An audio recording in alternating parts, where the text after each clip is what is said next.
بس اوقات صرف دانت کی جڑ کے اندر ریشہ موجود ہے تو اس کی وجہ سے درد شروع ہو جاتا ہے، اور بس اوقات مسوڑے متاثر ہوتے ہیں۔ یہ دونوں الگ الگ کیس ہیں، اور یہ بھی یاد رکھیے گا رائٹ سائڈ دائیں جانب کے جو مسوڑے ہیں ان کا فعل الگ ہے، بائیں جانب کے مسوڑے ان کا مزاج الگ ہے۔ دونوں کے مزاج میں فرق سمجھا گیا ہے اصول طب کے مطابق۔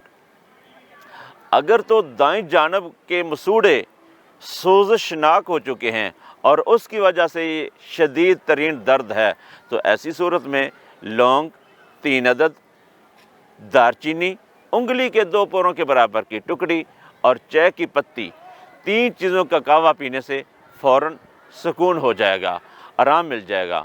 اور غذا کے اندر ہمیشہ گرم چیزوں کا استعمال کرنا چاہیے، اور اگر بائیں جانب لیفٹ سائڈ کا مسوڑا وہ سوزشناک ہو چکا ہے، اس میں درد ہے، تو ایسی صورت میں گرم چیزوں سے بریک لگا دینی چاہیے، نرم اور ٹھنڈی چیزیں استعمال کرنی چاہیے، مثلا